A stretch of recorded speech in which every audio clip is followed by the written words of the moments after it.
नमस्कार, मैं उमेश कुमार आप सभी को स्वागत करता हूं नेक्स्ट जेन स्कॉलर्स हब पर। और आप लोग को जैसा पता है कि हम लोग इलेक्ट्रोस्टैट्स का कोर्स हम लोग रेगुलर चला रहे हैं।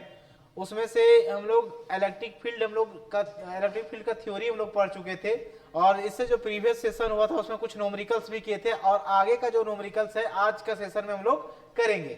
तो इस सेशन में आप लोग बने रहिए और जो भी क्वेश्चंस आपके सामने आएंगे उसे सॉल्व करने का कोशिश कीजिएगा।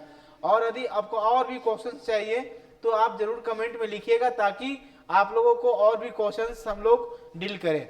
ओके, तो हम लोग आपका समय नहीं लेते हुए हम लोग सीधा क्वेश्चन पे आते हैं और देखते हैं कि किस प्रकार का क्वेश्चन आज हम लोग को देखने को मिलता है।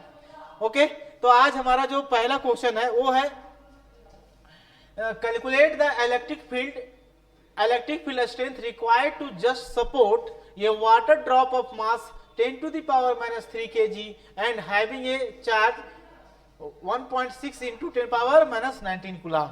बोल रहा है कि इलेक्ट्रिक फील्ड का वैल्यू निकालना है, इलेक्ट्रिक फील्ड स्ट्रेंथ का वैल्यू निकालना है। तो किस लिए? तो एक वाटर ड्रॉप को इसको क्या करना है, सपोर्ट करना है एयर में। मान लेते हैं ये इलेक्ट्रिक फील्ड है। ओके, इस इलेक्ट्रिक फील्ड में एक कोई वाटर ड्रॉप है। इलेक्ट्रिक फील्ड का वैल्यू हम मान लेते हैं E। इसी को हम लोग को कैलकुलेट करना है। ओके, जबकि ये वाटर ड्रॉप है जिसका मास दिया हुआ है, इसका मास दिया हुआ है। ये जो मास है, mass of water drop 10 to the power कितना दिया हुआ है, -3 kg। 10 to the power -3 kg। Okay, बोल रहा है इसको सपोर्ट करना है इलेक्ट्रिक फील्ड को। तो इलेक्ट्रिक फील्ड और जिसका चार्ज भी दिया हुआ है, इस वाटर ड्रॉप पर जो चार्ज है वो कितना दिया हुआ है, 1.6 into 10 to the power -19 coulomb. Okay, इतना ही चार्ज दिया हुआ है, इतना मास दिया हुआ है ये वाटर ड्रॉप का।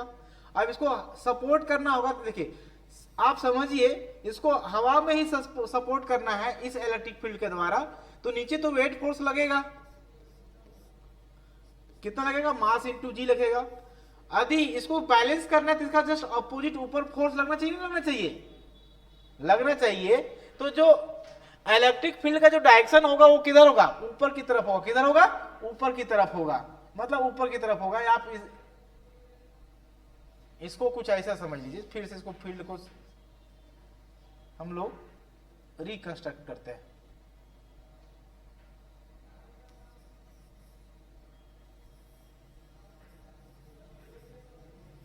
इससे समझ में ज्यादा आएगा।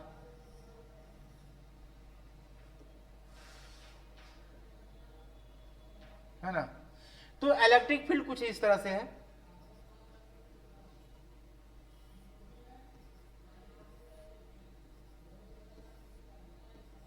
ये इलेक्ट्रिक फील्ड है, ये वाटर ड्रॉप है, इसको सपोर्ट करना है एयर, इलेक्ट्रिक फील्ड में, एयर में ही। तो इलेक्ट्रिक फील्ड का वैल्यू कितना होना चाहिए, जबकि इसका मास गिवन है। मास कितना गिवन है, 10 के पावर -3 kg। चार्ज कितना गिवन है, इस वाटर ड्रॉप पे जो चार्ज है वो है 1.6 into 10 to the power -19 coulomb.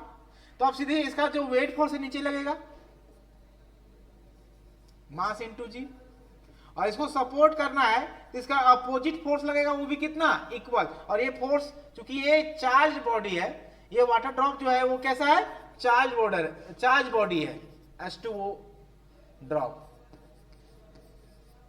ये चार्ज बॉडी है, तो इस पर जो फोर्स लगेगा कितना लगेगा, Q इंटू ई लगेगा। फोर्स का जो वैल्यू होगा कितना होगा, Q इंटू ई। तो ये वाला फोर्स और ये वाला फोर्स इक्विलिब्रियम में क्या होगा, इक्वल होगा। तो एट इक्विलिब्रियम, क्योंकि इसको हवा में ही सपोर्ट करना है, ना ऊपर जाएगा ना ही नीचे लाना है।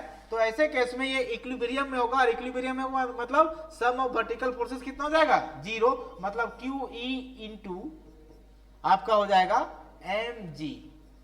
ओके, और E निकालना है आपको, तो कितना हो जाएगा, mg अपॉन Q। ओके, आसान है ये क्वेश्चन, कुछ करना नहीं है, अब सब सारा डाटा दिया हुआ है आपके पास, आप पुट कर लो। मास दिया हुआ 10 के पावर -3, जी का वैल्यू कुछ नहीं दिया हुआ, आपको लेना है तो आप एक काम कीजिए, इसको 9.8 या फिर 10 ही ले लीजिए, राउंड फिगर में आप ज्यादा अच्छा रहेगा। और इसका वैल्यू कितना है 1.6 इंटू 10 टू द पावर -19। इसको सॉल्व कर लीजिए, ये आएगा न्यूटन पर कूलम, या तो फिर इसका यूनिट आप वोल्ट पर मीटर लिख सकते हैं, जो भी आएगा आप इसे लिख लीजिएगा, तो इलेक्ट्रिक फील्ड का स्ट्रेंथ का वैल्यू निकल जाएगा। इसको कैलकुलेशन कर लीजिएगा, आसान होगा कैलकुलेशन, आप हमसे ही करवा लीजिए। कितना हो जाएगा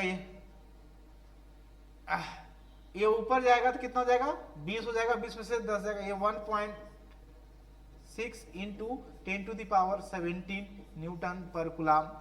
और इसको सॉल्व कीजिएगा तो कितना जाएगा, ये पॉइंट हटाएंगे तो 10 आ जाएगा, है ना, और एक पॉइंट यहां से लेते हैं तो ये 100 डिवाइडेड बाय 16 हो जाएगा, तो ये कितना हो जाएगा 10 के पावर 16 न्यूटन पर कूलम।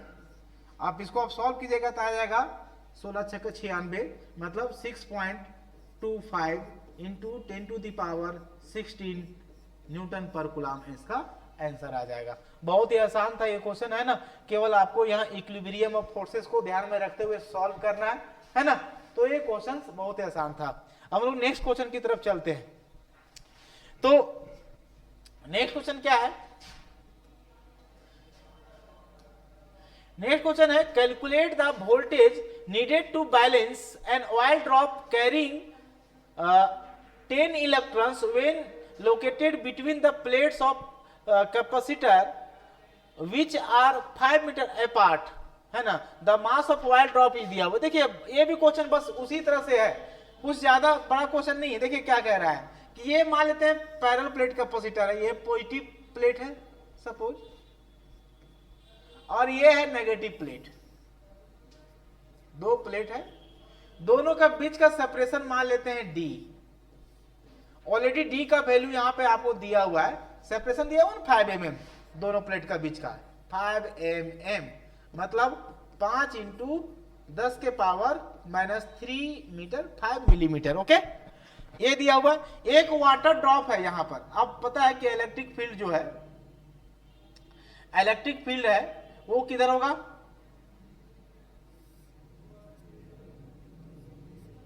इधर से इधर होगा, है ना। अब यहां पे बोल रहा है एक वाटर ड्रॉप है, नहीं ऑयल ड्रॉप है। कैसा ड्रॉप है, एक ऑयल का ड्रॉप है, जिस पर जो चार्ज है वो कितना है, नंबर ऑफ इलेक्ट्रॉन है, इसमें जो नंबर ऑफ इलेक्ट्रॉन कितना है 10 इलेक्ट्रॉन है इस ऑयल ड्रॉप पर, है ना। Number of electrons on oil drop कितना है 10 इलेक्ट्रॉन। टोटल चार्ज कितना हो जाएगा n into e according to quantization of charge, तो ये हो जाएगा 10 इंटू, और ये हो जाएगा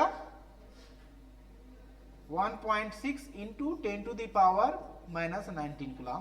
तो ये total charge of oil drop निकल गया। अब बोल रहा है इसका मास भी गिवन है। अच्छा, अब फोर्स लगना चाहिए ऊपर की तरफ, और नीचे क्या होना चाहिए इसका वेट फोर्स। वेट फोर्स कितना हो जाएगा mg, और जो ऑयल ड्रॉप पर जो लगेगा चार्ज के कारण वो किधर लगेगा, इसका जस्ट अपोजिट लगना चाहिए, ताकि ये दोनों आपस में क्या रहे, इक्विलिब्रियम में रहे। तो ऐसे केस में आप इक्विलिब्रियम में केस में देखेंगे तो ये QE जो है ये हो जाएगा मास इंटू जी के बराबर। ओके, तो यहाँ इलेक्ट्रिक फील्ड तो गिवन है नहीं, आपको पोटेंशियल ड्रॉप निकालना है। दोनों के बीच का पोटेंशियल यदि हम मान लेते हैं V है और डिस्टेंस E है, तो V इज इक्वल टू क्या होता है, आप रिलेशन पढ़ेंगे, V is equal to E into D, मतलब E इज इक्वल टू आप लिख सकते हैं V upon D, V upon D। तो एक काम करते हैं, यहाँ पर Q के जगह पे V अपॉन D लगा दीजिए और ये mg लगा दीजिए। आपको पोटेंशियल ड्रॉप निकालना है, पोटेंशियल डिफरेंस निकालना है दोनों प्लेट के बीच में। तो आप इसको ऐसे सॉल्व करें, V इज इक्वल टू कितना हो जाएगा mdg, D ऊपर जाएगा नीचे Q आ जाएगा। ओके, तो वोल्ट निकल जाएगा। आपको पता है m का वैल्यू दिया हुआ है, m का वैल्यू दिया हुआ है कितना 3 into 10 power -16, 3 into 10 to the power -16।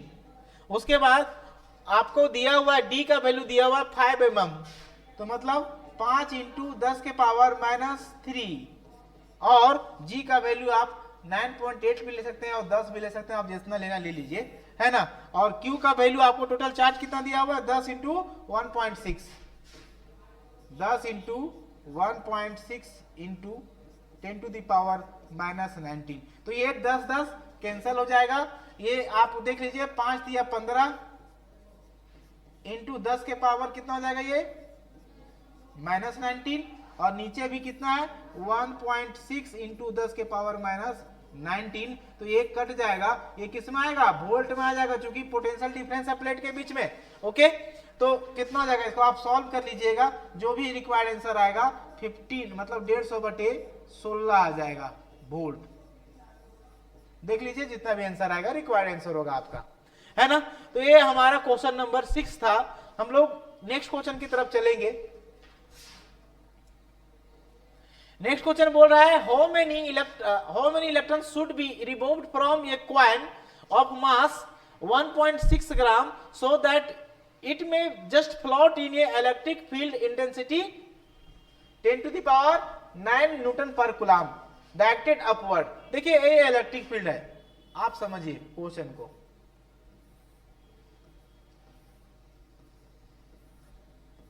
ये इलेक्ट्रिक फील्ड है जिसका वैल्यू दिया हुआ 10 के power 9 newton per coulomb directed upward. अब यहां पर एक कॉइन है, कॉइन पर कितना इलेक्ट्रॉन रिमूव किया जाए, मान लेते हैं let n electrons are removed. कितना इलेक्ट्रॉन को रिमूव किया गया, n इलेक्ट्रॉन। तो टोटल चार्ज कितना हो जाएगा, therefore charge on coin, charge on coin कितना हो जाएगा, तो Q इज इक्वल टू क्या होता है, n इंटू ई। तो n इलेक्ट्रॉन निकाला गया एक, तो टोटल चार्ज कितना हो जाएगा कॉइन पर, इतना चार्ज। यदि इससे हम इतना इलेक्ट्रॉन निकाल लिए तो इस पर जो चार्ज बचेगा क्या बचेगा, पॉजिटिव चार्ज बचेगा। क्योंकि इलेक्ट्रॉन तो निकल गया तो इस पर चार्ज क्या बचेगा, प्रोटॉन की संख्या ज्यादा हो जाएगा कॉइन पर, तो हो जाएगा पॉजिटिव चार्ज। ओके, अब हम लोग क्या करेंगे यहां पर कि अब इसको सपोर्ट करना है इलेक्ट्रिक फील्ड में, तो इधर क्या करना चाहिए, इलेक्ट्रिक फील्ड के चलते फोर्स होना चाहिए, कितना होगा Q इंटू ई, और नीचे होगा वेट फोर्स, है ना। तो एट इक्विलिब्रियम पर, फिर वापस एट इक्विलिब्रियम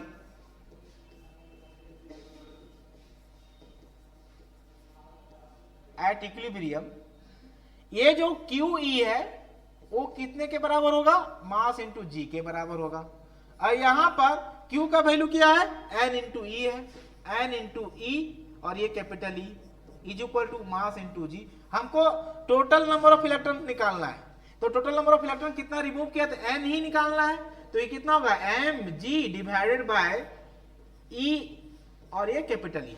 अब यहां पर n का वैल्यू कितना हो जाएगा, आप बता दो। मास दिया हुआ है, मास दिया हुआ 1.6 ग्राम, 1.6 ग्राम, ग्राम को केजी में कन्वर्ट कर दीजिए, 10 के पावर माइनस 3 केजी हो जाएगा। अच्छा, जी का वैल्यू आप 10 ले लीजिए या फिर 9.8 लीजिए, अपना सुविधा लीजिए, कैलकुलेशन देख लीजिएगा, ये आ जाएगा। ई का वैल्यू कितना होता है, 1.6 into 10 to the power minus 19 होता है, और इलेक्ट्रिक फील्ड का वैल्यू भी दिया हुआ है कितना, 10 टू द पावर 9। ओके, आप इसको आप क्या करना है, सॉल्व करना है। तो 1.6 कैंसिल हो जाएगा, है ना। आप देखिए यहां पर एक 10 है, यहां कितना बचेगा, 8 बचेगा। ये हो जाएगा आपका 10 के पावर माइनस 3, और नीचे चूंकि माइनस 19 और प्लस 8 कितना बचेगा, 10 के पावर माइनस 11। तो यदि इसको ऊपर ले जाएंगे तो 11 पॉजिटिव हो जाएगा, और माइनस 3 है तो 10 के पावर 8 इलेक्ट्रॉन। तो इतना इलेक्ट्रॉन को यदि आप रिमूव कीजिएगा, है ना, तब जाकर 10 to the power 9 newton per coulomb रखने वाला इलेक्ट्रिक फील्ड में किसी भी ऑयल ड्रॉप का आप सस्पेंड करते हैं जिसका मास कितना होता है, 1.6 ग्राम होता है। है ना। बहुत ही आसान क्वेश्चन है, ये सब क्वेश्चन को बनाया जा सकता है और बहुत ही इजी क्वेश्चन है। आप इसे प्रैक्टिस कीजिएगा तो 40 से 50 सेकेंड में आप इस क्वेश्चन को सॉल्व कर लीजिएगा। नेक्स्ट क्वेश्चन की तरफ हम लोग चलते हैं। नेक्स्ट क्वेश्चन हमारा ऐसा है, ये pendulum of mass 18 milligram carrying a charge. देखिए एक पेंडुलम है जिसका मास 18 मिलीग्राम है, उस पर चार्ज भी दिया हुआ है और बोल रहा है कि rest in horizontal uniform electric field, मतलब वो रेस्ट में, किसमें, रेस्ट में है एक इलेक्ट्रिक फील्ड में जिसका वैल्यू 2 × 10⁴ वोल्ट पर मीटर है। Find the tension in the thread of the pendulum and the angle makes with the vertical. आप समझिए सिचुएशन को, आप सिचुएशन को समझ जाइएगा तो क्वेश्चन सॉल्व करना आसान हो जाएगा। सिचुएशन कुछ इस प्रकार से है, मैं देख लेता हूं सिचुएशन, इसको नेक्स्ट में देखते हैं है क्या, हम समझ गए हैं। आप इसको अच्छे से देखिए, कुछ इस तरह से पेंडुलम है,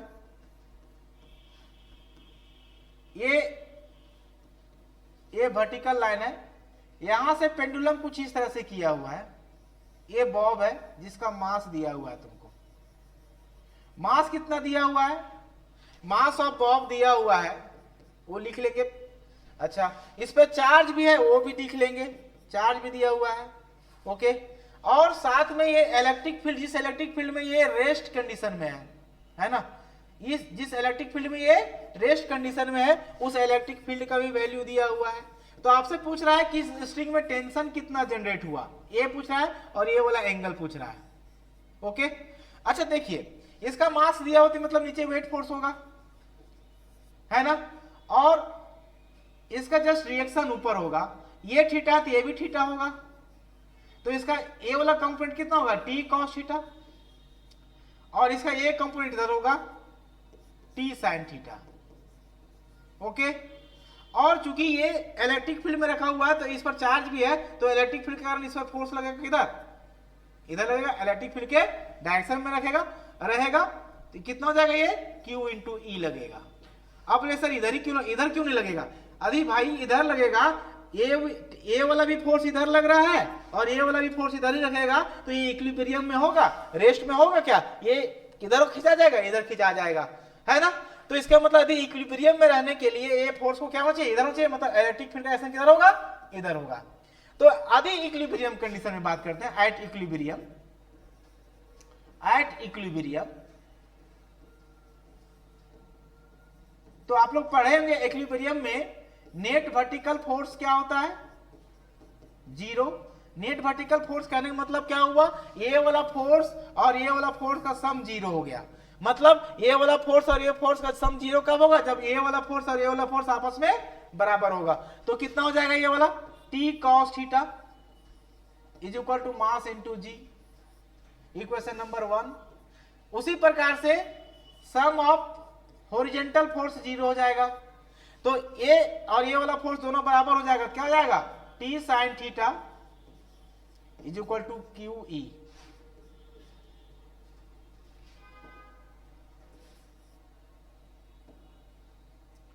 QE इक्वेशन नंबर 2। अब दोनों को क्या करना है, डिवाइड करना है, इक्वेशन 1 डिवाइडेड बाय इक्वेशन 2। तो क्या कीजिएगा, T cos theta by T sin theta is equal to mg upon QE, okay. अब यहां से टेंशन कैंसल हो जाएगा, ये हो जाएगा cot theta is equal to mg upon QE। तो यहां से आप थीटा का वैल्यू निकाल लीजिएगा, यहां से आप क्या कीजिएगा, थीटा का वैल्यू निकाल लीजिएगा और थीटा का वैल्यू किसी भी एक इक्वेशन में पुट कर दीजिएगा। Put the value of theta in equation number 1, तो आपको क्या मिल जाएगा, टेंशन मिल जाएगा। टेंशन क्या हो जाएगा, mg अपॉन